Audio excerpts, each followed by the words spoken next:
Hello बच्चों, आपका फिर से स्वागत है सूरज सर मैथ्स गुरु चैनल में। लास्ट क्लास में हम लोगों ने पढ़ा था कि मैट्रिक्स क्या होता है। मैट्रिक्स की कॉन्सेप्ट पढ़ा था, टाइप्स ऑफ मैट्रिक्स पढ़ा था, एलिमेंट्स पढ़ा था, पोजीशन पढ़ा था।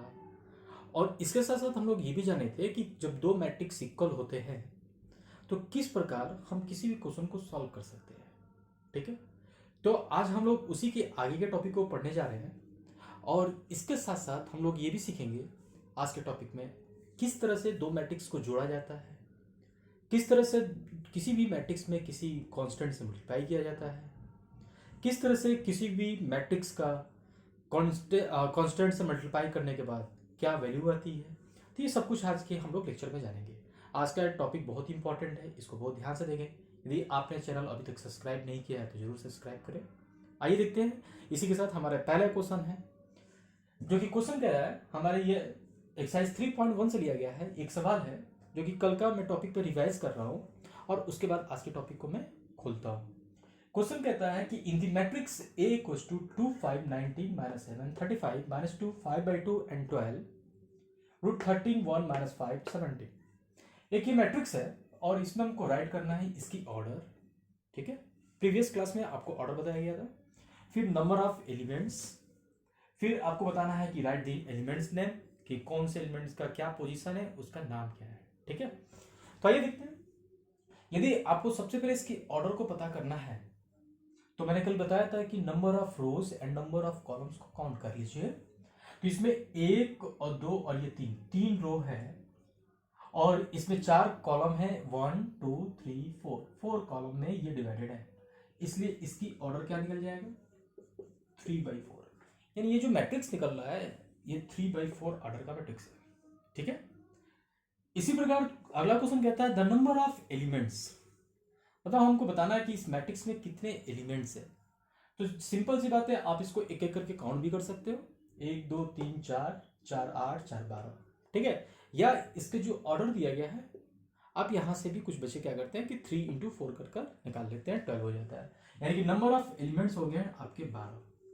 ठीक है, अभी यहां पर अगले क्वेश्चन में आपसे पूछ रहा है कि राइट दी एलिमेंट्स। आपको बताना है कि A13 क्या है। यानी कि A1 का मतलब होता है आई रो और 3 का मतलब होता है कॉलम, मतलब पहला रो का थर्ड कॉलम। तो पहला रो में थर्ड कॉलम में ये है 90, तो इसका आंसर हो जाएगा 90।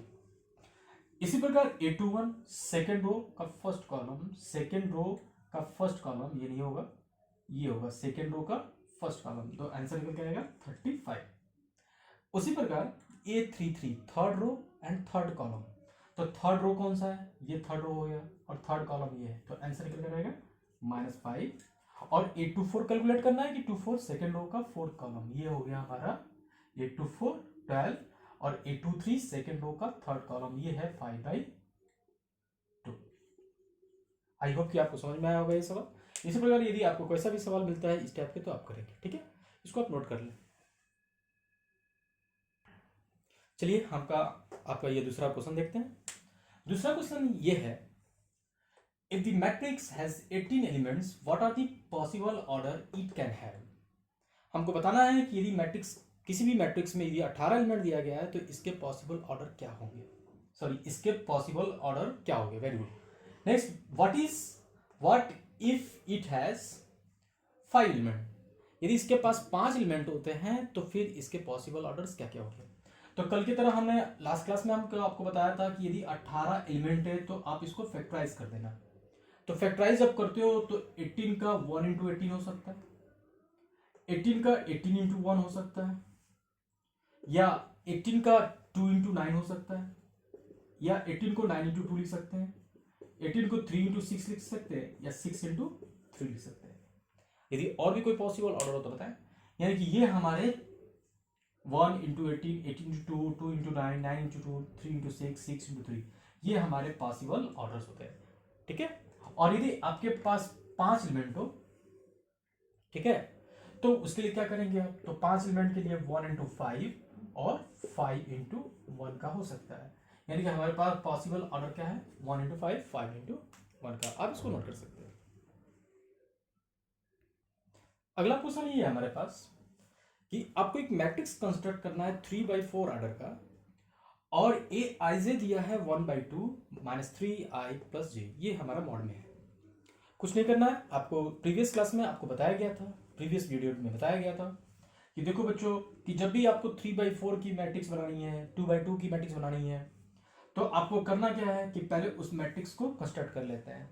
3/4 की एक मैट्रिक्स, यहाँ पे 3 × 4 लिख लेंगे, 3 रो और 4 कॉलम में हमको डिवाइड करना है, यानी A11, A12, A13 और ये A14, A21, A22, A23, A24, A31, A32, A33, A34, ये हमारी मैट्रिक्स की ऑर्डर हो गई है। ठीक है, और करना क्या है कि आपको बारी बारी से एक एक वैल्यू को निकालना है और इस जगह पे प्लेस कर देना है। तो क्वेश्चन बहुत इजी हो चुका है। A I J equals to 1/2 mod -3i + j, यानी कि अब आपका A11 हो जाएगा 1/2 -3 × 1 + 1, that is equals to 1/2 -3 + 1/2 equals to 1/2 × mod -2 equals to 1/2 × 2, और ये हमारा हो गया वैल्यू 1। ठीक है, इस तरह से आप A12 निकाल सकते हैं। यहाँ पर i के जगह पे 1 और j के जगह पे 2 पुट कर लेंगे, आपका A12 हो जाएगा। A23 निकालना हो इसी प्रकार, A32 निकालना हो इसी प्रकार, आप सारे वैल्यू को निकाल सकते हैं। आई होप कि आपको समझ में आ रहा हो, आप ट्राई करें निकालने का और इस प्लेस पे रखते चलेंगे।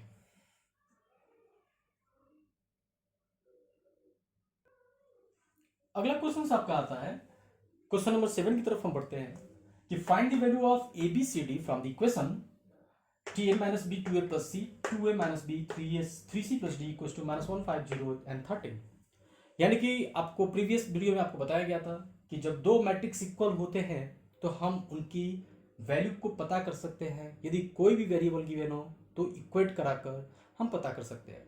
इक्वेट कैसे कराना था आपको लास्ट वीडियो में बताया गया था कि आप हर एक एलिमेंट को इक्वेट करा लें, क्रॉसपॉन्डिंग एलिमेंट सेम हो जाते हैं। जब भी दो मैट्रिक्स इक्वल होते हैं तो उसके क्रॉसपॉन्डिंग एलिमेंट सेम हो जाते हैं। तो हम यहाँ पे इसकी क्रॉसपॉन्डिंग एलिमेंट को सेम करने के चक्कर में पड़ते हैं। a - b = -1, और इसको अब पहला इक्वेशन कहें। इसी प्रकार 2a - b = 0, इसको इक्वेशन 2 कहें, और फिर इसके बाद इन दोनों इक्वेशन को आप सॉल्व कर लो। तो सॉल्व करने का तरीका वही है जो हमें क्लास 10 में पढ़ा था, लीनियर इक्वेशन 2 वेरिएबल। तो जाहिर सी बात है यहां से हमको 1 में से 2 को यदि घटा देते हैं तो ये b से b कैंसिल हो जाता है, और a में से 2 माइनस करते हो, 2a माइनस करते हो तो ये -a आता है, और ये हमारा -1 होता है, और a = 1 आती है।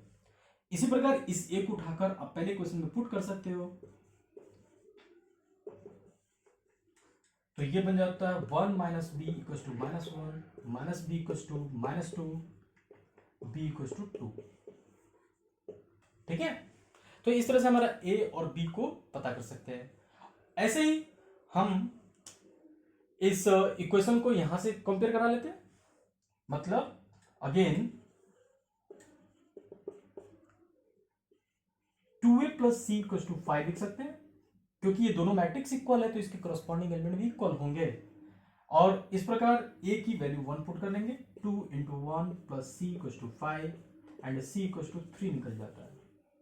और ऐसे ही जब c निकल चुका है, a निकल चुका है, a निकल चुका है, b निकल चुका है, c निकल चुका है, तो हम d को भी फाइंड आउट किया जा सकता है इसको और इससे कंपेयर कराकर। ठीक है, तो कैसे कंपेयर करानी है, फिर से वही हमारा तरीका होगा।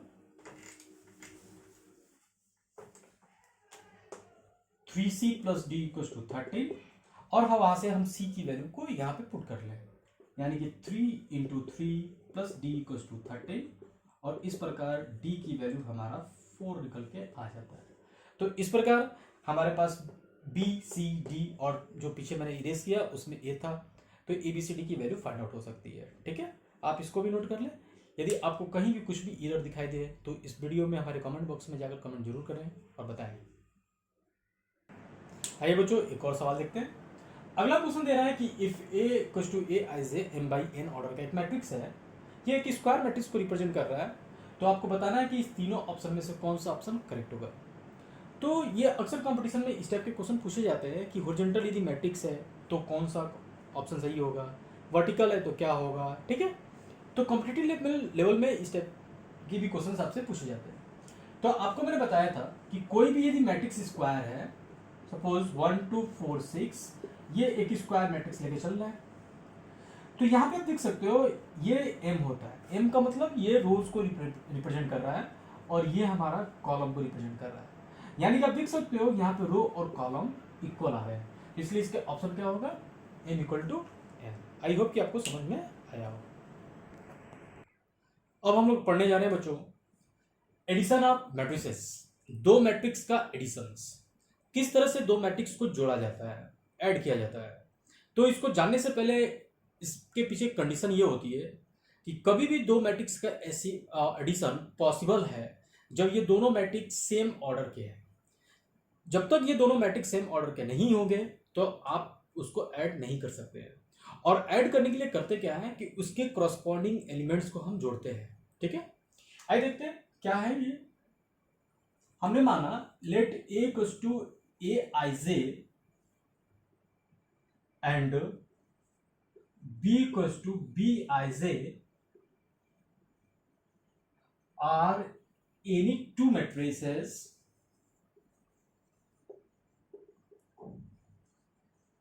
of order m by n, then यदि इन दोनों मैट्रिक्सेस को आप जोड़ना चाहते हो a plus B A I J M by N plus B I J M by N, तो ये मैट्रिक्स तभी जुटेगा जब इन दोनों की ऑर्डर क्या होगा, सेम होगा। तो ये वैल्यू निकल के आ जाता है A I J plus B I J M by N. ये है हमारा दो मैट्रिक्स का एडिशन का तरीका, ठीक है। जैसे मान लीजिए कि एग्जांपल हम ले रहे हैं a equals to 1 2 3 4 and b equals to 2 3 5 minus 2, और इन दोनों मैट्रिसेस को हमको जोड़ना है। तो आप लिखते हो a plus B equals to, इसके क्रॉसपॉन्डिंग एलिमेंट को हम जोड़ देंगे। पहले सबसे पहले इसका ऑर्डर आएगा जो कि सेम ऑर्डर का होगा, ये हमारा 2 बाई 2 का है और ये भी मैट्रिक्स 2 बाई 2 है। जोड़ने के बाद भी जो ऑर्डर बनेगा वो हमारा सेम ऑर्डर बनेगा, ठीक है। तो इस 1 को इस 2 में जोड़ देंगे, क्रॉसपॉन्डिंग एलिमेंट को जोड़ना है। 3 प्लस 5 2, 2 प्लस 3 5 एंड 4 माइनस 2, और 4 में माइनस 2 जोड़ते हो तो 2 आ जाता है। तो इस तरह से किसी भी दो मैट्रिक्स को ऐड करते हैं। एक एग्जांपल और हम आपको दिखा रहे हैं, ठीक है, आप इसको नोट कर सकते हैं। हमको फिर से इन दोनों मैट्रिक्स को जोड़ना है। देखते हैं कि एग्जांपल, एक मैट्रिक्स ए है √3 1 minus 1 2 3 0, B equals to 2 √5 1 minus 2 3 1 by 2। तो आप देख सकते हो इन दोनों मैट्रिक्स की जो ऑर्डर है ये 2 बाई 3 का मैट्रिक्स है और ये भी हमारा 2 बाई 3 मैट्रिक्स है। ये तभी जुटेगा ये दोनों सेम ऑर्डर के हैं, हमारे पास ऑर्डर सेम है दोनों का, ठीक है। अब तब जाकर हमको a प्लस बी को निकाल सकते हैं, निकालना है या निकाल सकते हैं। तो कितना होगा, √3 में 2 जोड़ दें तो ये हो जाएगा 2 प्लस √3, 1 में √5 को जोड़े 1 प्लस √5, माइनस 1 में 1 को जोड़ दीजिए 0 हो जाता है। इसी प्रकार इस 2 में माइनस 2 को जोड़े 0 आएगा, 2 माइनस 2 0 हो जाएगा। 3 में 3 को जोड़ दें 6 हो जाएगा, और 0 में 1 बाई 2 को जोड़ दें आप तो ये 1 बाई 2 हो जाएगा। और इस तरह से ये 2 बाई 3 का ही मैट्रिक्स बनेगा। 2 दो रो है और ये हमारे पास 3 कॉलम है। आई होप कि आपको हमारे क्लासेस समझ में आ रही है, इसको नोट करें। अब देखते हैं एक और सवाल आपके पास। एक मैट्रिक्स है a इक्वल टू इतना। अब इस टॉपिक में हमको क्या पढ़ने जा रहे हैं, multiplication of matrix bye a scalar. जब भी किसी स्केलर से मल्टीप्लाई कर देते हो मैट्रिक्स में तो उस मैट्रिक्स की वैल्यू क्या हो जाती है, इस बात को जान रहे हैं, ठीक है। तो इसके लिए मान लीजिए एक मैट्रिक्स दिया है और हमको फाइंड करना हो 3a, ठीक है, या 2a या 5a, मतलब एक कांस्टेंट 3 से इस मैट्रिक्स में मल्टीप्लाई करना है, ठीक है। तो इसके लिए हम करते क्या है कि जब भी आपको 3 पता करना हो तो ये 3 क्या करता है, मैट्रिक्स के हर एक एलिमेंट में 3 से मल्टीप्लाई कर देता है, हर एक एलिमेंट में मल्टीप्लाई हो जाएगा। यानी कि 3 3 जा 9, 3 में 1 से मल्टीप्लाई करोगे 3 आएगा, 3 इंटू 1.5 4.5, 3√5, 3 से 7 में 21, 3 - 3 - 9, 3 से 2 में कर देगा 6 होएगा, 3 इंटू 0 0 आएगा, 315 हो जाएगा, ठीक है ना। और ये हमारा 3/3। तो कहने का मतलब हमारा ये था कि किसी भी मैट्रिक्स में किसी भी कांस्टेंट से यदि आप मल्टीप्लाई करते हो तो कांस्टेंट क्या करता है कि मैट्रिक्स के हर एक एलिमेंट में मल्टीप्लाई हो जाता है, ठीक है। आप इसको भी नोट करें।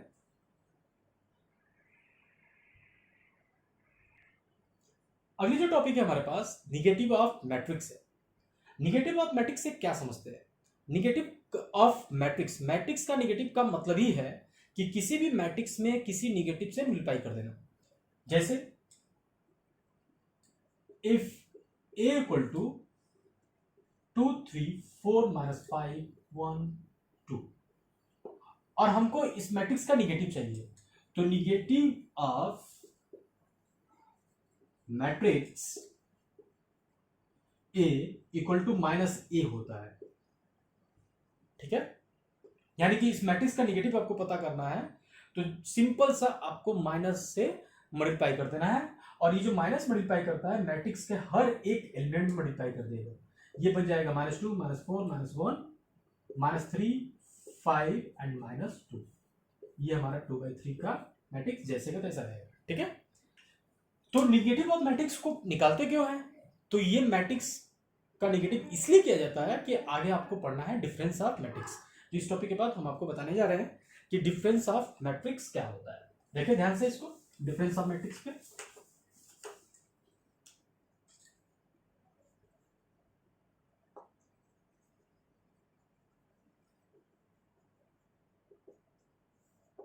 डिफरेंस ऑफ मैट्रिक्स, मान लेते हैं एक मैट्रिक्स से दिया है 1 2 3 4 और हमको बी निकालना है 3 6 2 -5 और हमको फाइंड करना है 2a - b। तो मैट्रिक्स का कोई सब्ट्रैक्शन तो आपको तो बताया नहीं है, आपको निकालना क्या है 2a - b। इस मैट्रिक्स के साथ डिफरेंस है, डिफरेंस निकालना है, ठीक है ना। यानी कि इसका सॉल्यूशन पता करने के लिए आप करते क्या है कि इसको लिखते हैं 2a - b equals to 2a + -b। समझ में आ रहा? यानी कि b का यहां पे क्या है, निगेटिव है, और 2a के साथ क्या करना है, ऐड कर देना है। तो ये 2a क्या होगा भाई, तो 2a के लिए आपको हर एक मैट्रिक्स के एलिमेंट में 2 से मल्टीप्लाई कर देना होगा। तो ये हो गया 2 4 6 8 प्लस, और -b निकालनी है तो b के हर एक एलिमेंट में माइनस मल्टीप्लाई कर दीजिए, -3 -6 -2 एंड 5, और इन दोनों मैट्रिक्स को आपस में ऐड कर लेंगे। तो एडिशन जस्ट आपको बताया गया है। तो एडिशन के लिए हर एक कॉरेस्पॉन्डिंग एलिमेंट को जोड़ दें, 2 - 3 -1 4 - 6 -2 6 - 2 4 8 + 5 13। आई होप कि आपको समझ में आया हो कि किस तरह से दो मैट्रिक्स का डिफरेंस निकालते हैं।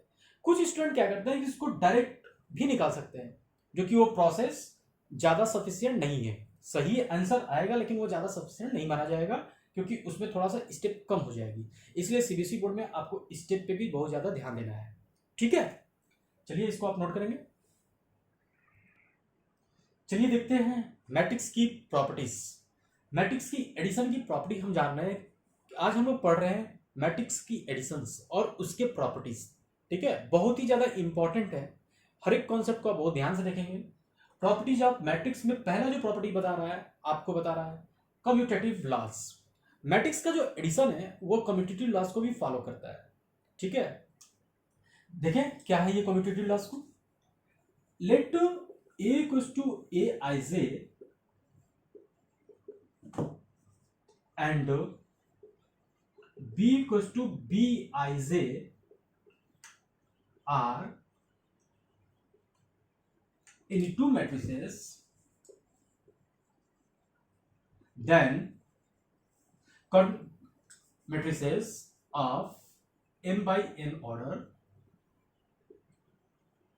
देन ये बताता है कम्यूटेटिव लॉज में कि मैट्रिक्स में a plus B equal to B plus A होता है। आइए इस बात को समझते हैं कि किस तरह से ये प्रूफ हो पाएगा, क्यों आखिर a plus B equal to B plus A के इक्वल होता है।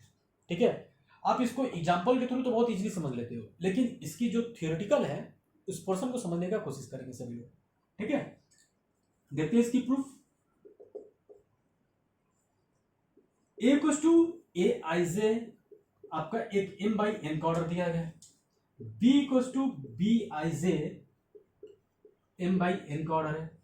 ठीक है, और आपको a प्लस बी निकालना है, तो a प्लस बी के लिए आप करते क्या, इन दोनों मैट्रिसेस को जोड़ देते हो, ऐड कर देते हो।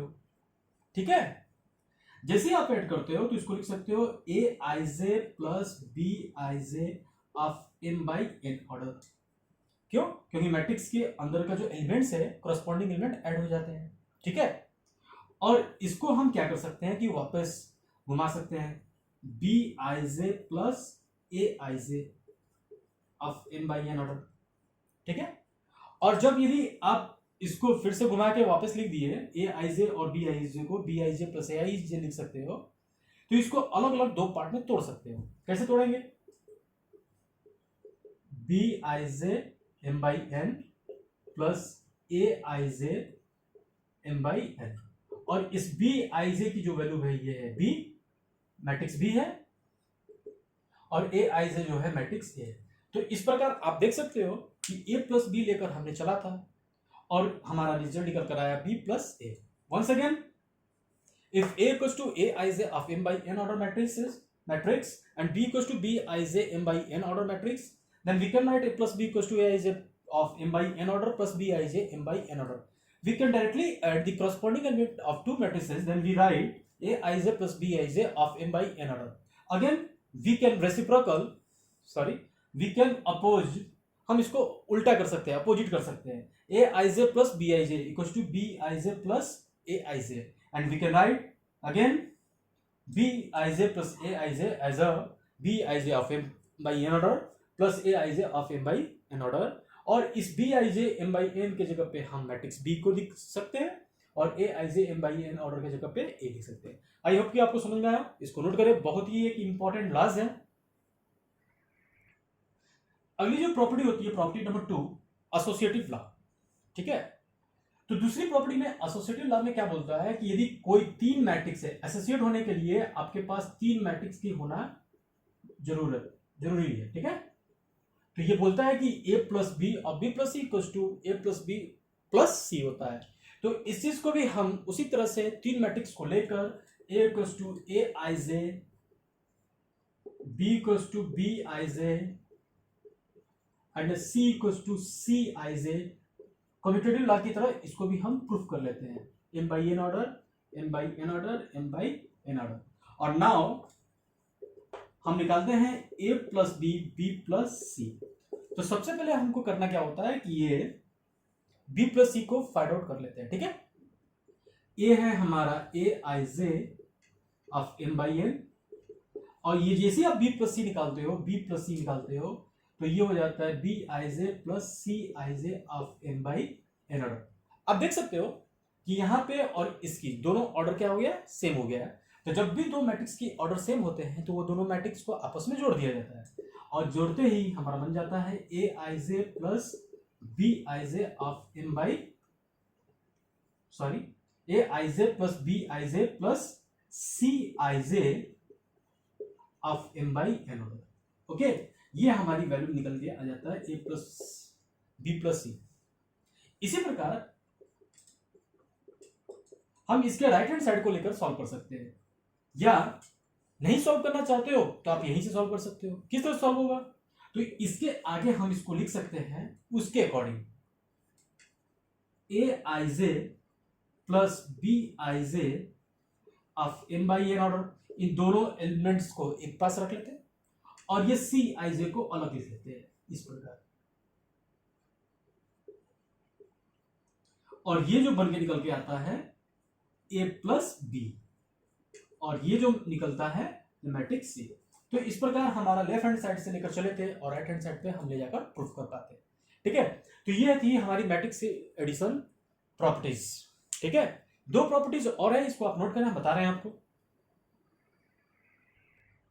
अब चलते हैं बच्चों, अगली जो एडिशन की प्रॉपर्टीज में आता है एग्जिस्टेंस ऑफ एडिटिव आइडेंटिटी। क्या होता है एग्जिस्टेंस ऑफ एडिटिव आइडेंटिटी, किसको कहते हैं? ठीक है, देखते हैं ध्यान से। लेट हमने माना कि a equal to A I J and o equal to B I J, या इसको हम ऐसे लिखते हैं a equal to A I J of m by n order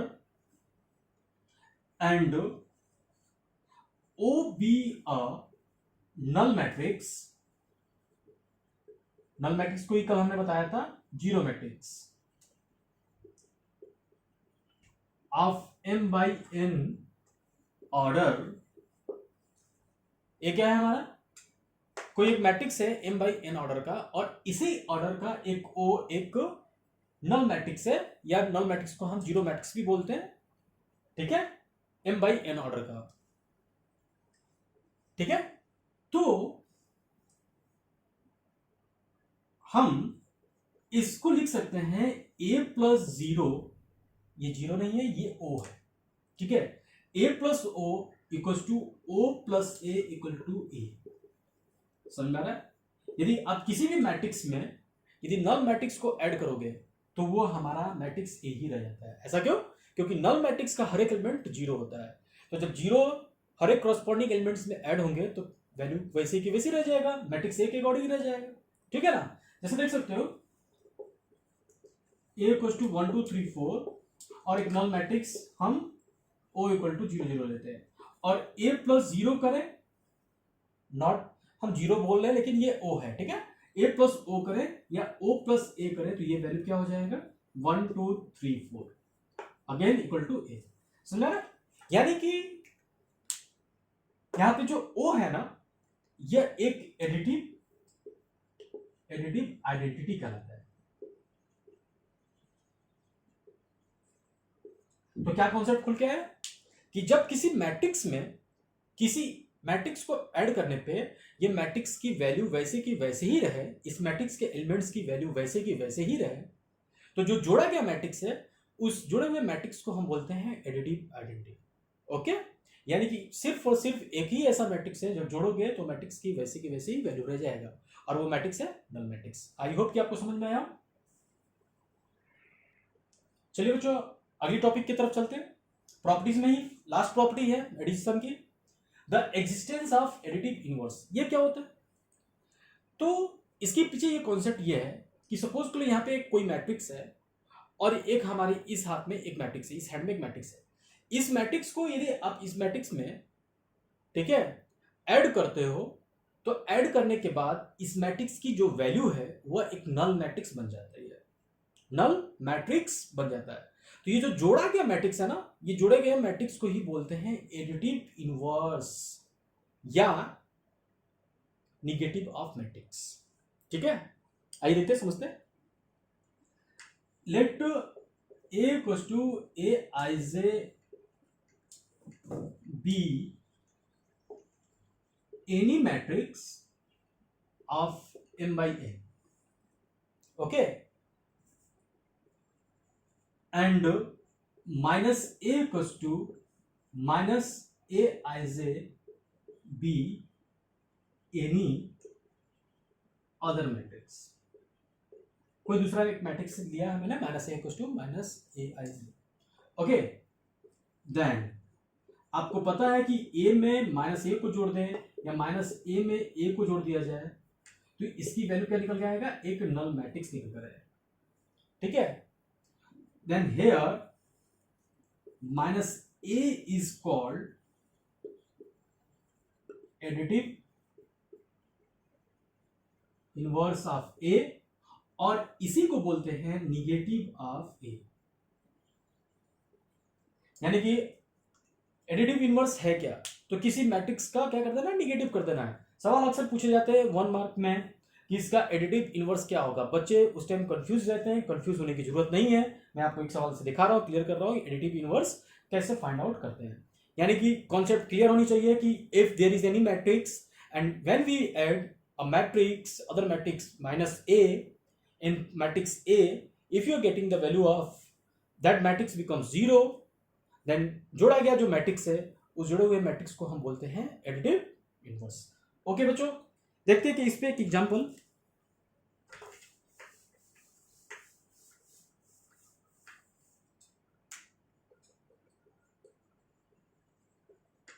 find additive inverse of a equals to 1 2 minus 3 4 5 6।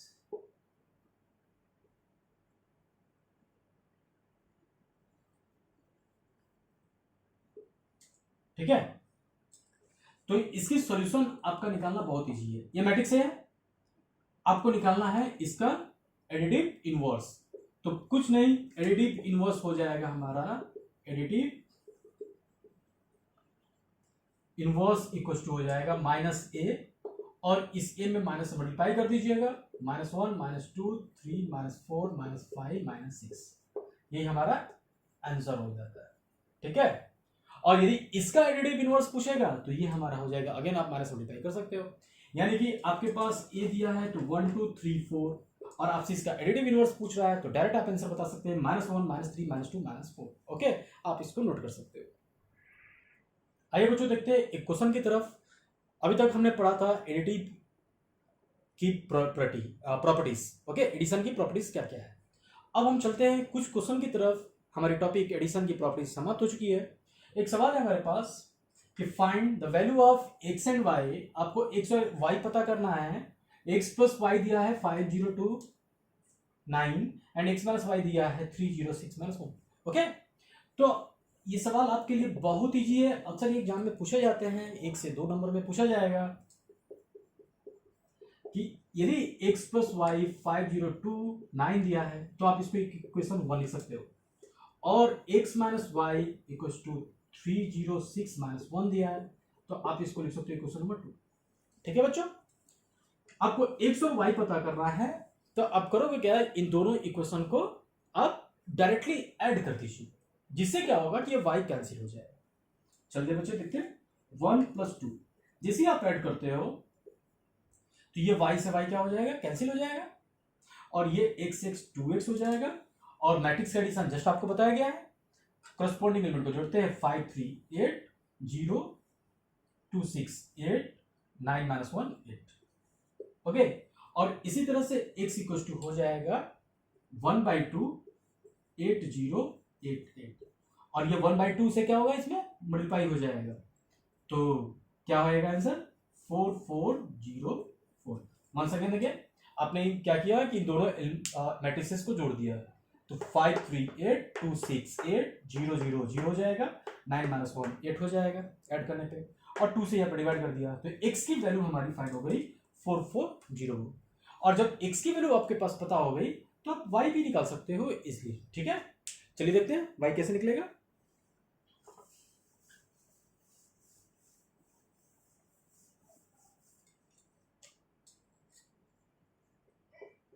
ना, इस x को उठाकर आपको क्या करना है, ये जो पहला इक्वेशन माना गया था उसमें पुट कर देना है। तो x है हमारे पास 4404 प्लस y इक्वल्स टू 5029, और यहां से y निकल के आएगा 5029 माइनस 4404।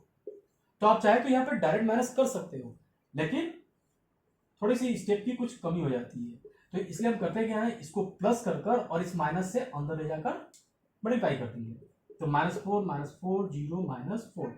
अब आपके पास ऐड करने पे बहुत इजीली फाइंड हो जाएगा y की वैल्यू, तो 5 -4 1 2 -4 -2 0 9 -4 5 हो जाएगा। ये है हमारा y की वैल्यू, आंसर फाइंड आउट किया गया है। ठीक है, तो आप इसको नोट करेंगे बच्चों। चलिए बच्चों एक और सवाल देखते हैं हम।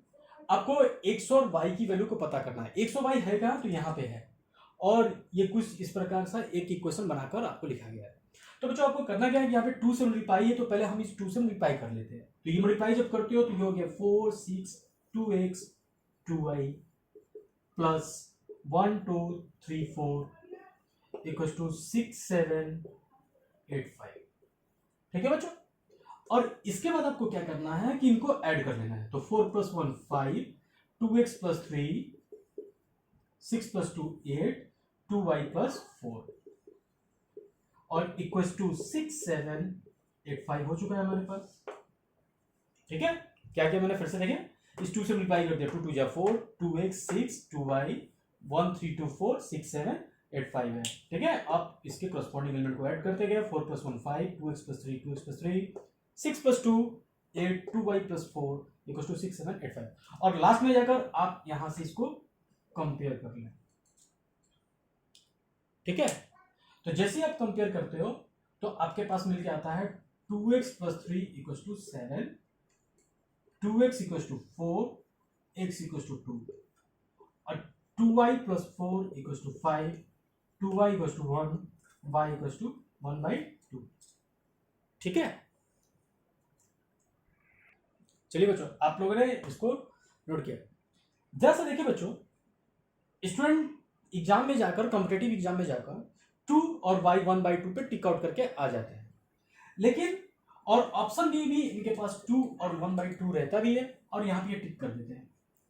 लेकिन बच्चों आप इस ऑप्शन को टिक करने से पहले बहुत ही इंपॉर्टेंट बात आप जान लें, क्या ये 2 और 1/2 इस इक्वेशन में रखने पे बैलेंस होता है कि नहीं। यदि बैलेंस होगा तब जाकर x और y हमारा करेक्ट आंसर निकल कर आएगा।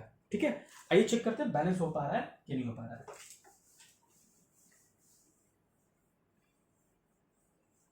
आप यदि ऐसे ही आनंद फानंद में आप 2 और 1/2 करेंगे तो आपका क्वेश्चन का सॉल्यूशन गड़बड़ हो जाएगा। 2 रखते हैं यहाँ पे,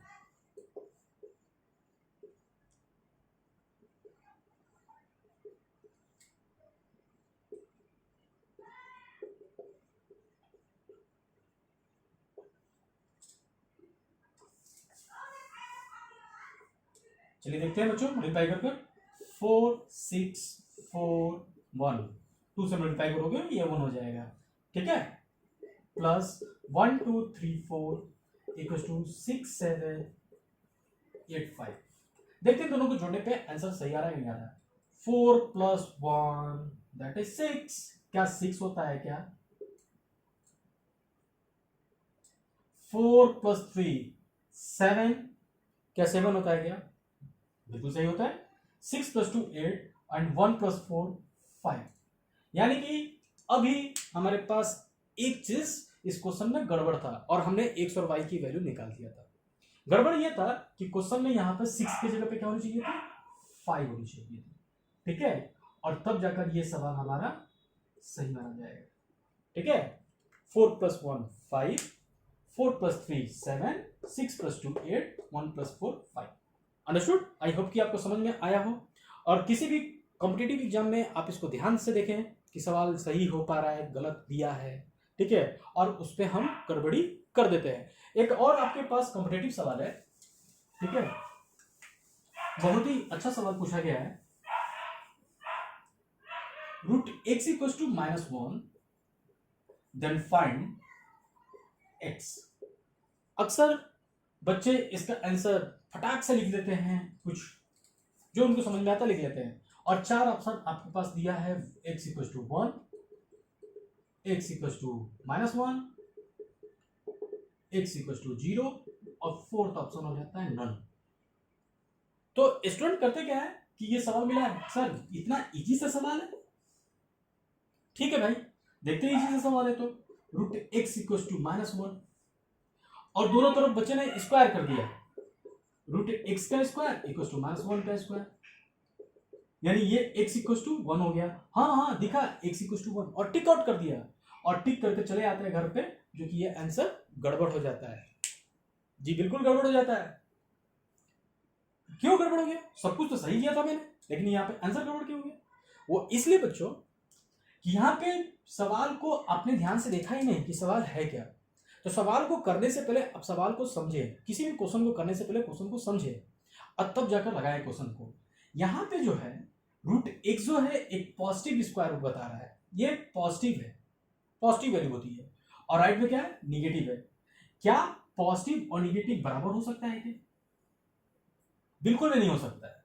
पॉजिटिव और निगेटिव कभी भी बराबर नहीं हो सकता है।